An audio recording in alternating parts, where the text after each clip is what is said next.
Hey everyone, welcome back to Dr. English Channel. I'm David. And I'm Anna. And today we're diving, quite literally, into a deep topic: how to survive in the sea. But before we start, don't forget to subscribe our channel for more videos about the easy ways to learn English from beginner. That's right. Not just swimming or relaxing at the beach, but actual survival. Imagine you're stranded at sea, maybe after a boat accident or an emergency situation. What do you do? It's one of the hardest survival situations possible. No land, no fresh water, no shelter. Just endless blue all around you. Exactly. It's not just about swimming, it's about energy management, mindset, and using what you have wisely. And as always, we'll go step by step. What to do in the first minutes, the first hours, and then how to last longer if rescue takes time. This is going to be practical and eye-opening, because the ocean is beautiful, but also unforgiving. So let's start from the beginning. You're in a boat, maybe a small one, and suddenly it capsizes. You're in the water. What's the very first thing you do? Number 1, don't panic. The ocean looks terrifying when you fall in, but panic burns oxygen, energy, and judgment. That's the same as forest survival. Your mind decides if you make it or not. Exactly. You have to orient yourself immediately. Take a few seconds to float, breathe, and look around. Are there people near you? Pieces of the boat? Anything floating? Because the first few minutes are crucial. If you waste energy thrashing around, you'll tire out fast. Yes. The body loses heat 25 times faster in water than in air. So you need to minimize movement and find flotation. That's a good point. Even if you can swim, it's not about distance here. It's about staying afloat as long as possible. Exactly. So grab anything that floats. A cooler, life jacket, seat cushion, or even a plastic bottle. Anything that gives buoyancy. That's your first goal. Stay above water, conserve energy. So let's say you found a floating object. The next thing is to relax your body and float as naturally as possible. Yeah, most people try to swim constantly, but that burns energy and dehydrates you. Exactly. The ocean is vast. You can't fight it. You have to cooperate with it. What do you mean? I mean, use its rhythm. Float on your back, let the waves lift you, and breathe calmly. Don't fight every wave. Move with them. That's so true. It's almost like a meditation, breathing with the ocean instead of against it. Yes. Panic makes your body tense, and that uses oxygen faster. Calm breathing conserves energy and helps your mind stay clear. And that's when you can start thinking. Where's the boat? Which direction is the shore? Are there others you can help? Exactly. In the first 30 minutes, the goal isn't to escape, it's to stabilize body, mind, and breathing. Let's say an hour passes. The waves have calmed a little. You've managed to stay afloat. What's next? Now it's about survival strategy. If you're with others, stay together. A group is easier to see from the air or from ships. Right, rescuers spot groups faster than individuals. Exactly. And if you can, tie things together. Ropes, shirts, or even belts to form a small floating cluster. That makes you more visible, and it also gives emotional comfort. Yes, isolation increases fear. Having people around keeps you alert and gives hope. What if you're alone? Then visibility becomes priority.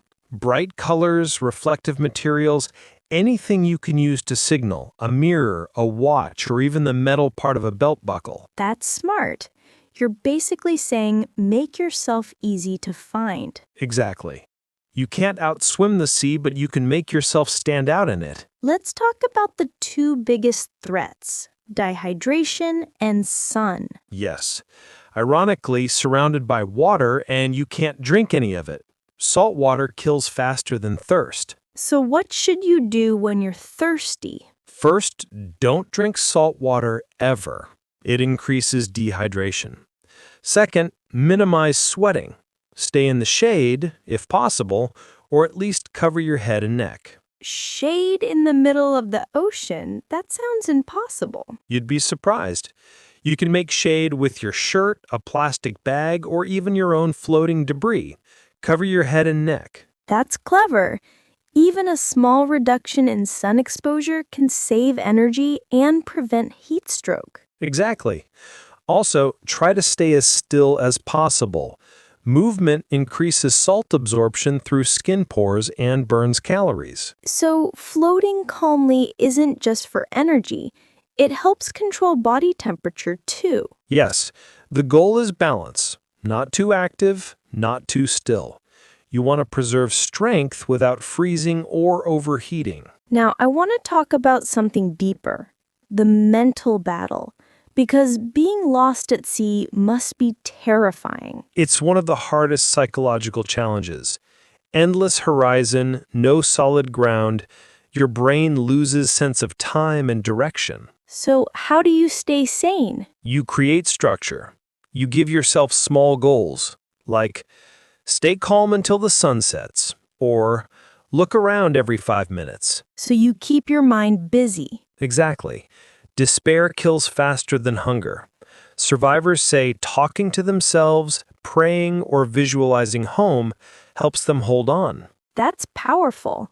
So, mindset is as important as strategy. Absolutely. You can have equipment and still fail if you lose hope. But with strong will, even without gear, people have survived days, even weeks at sea. I've read stories of fishermen or plane crash survivors lasting more than a month on rafts. Yes, using rainwater, fish, and seaweed. Which brings us to the next part, food and hydration. So, let's say rescue hasn't come in 2 days. What do you do for water and food? First, focus on water. You can collect rain using any flat surface, plastic sheets, bottles, or even your shirt. Wring it into your mouth. And what if it doesn't rain? Then you have to rely on condensation. At night, moisture collects on surfaces. You can lick dew from plastic or smooth objects. It sounds minimal, but even drops help. Exactly. Every drop counts.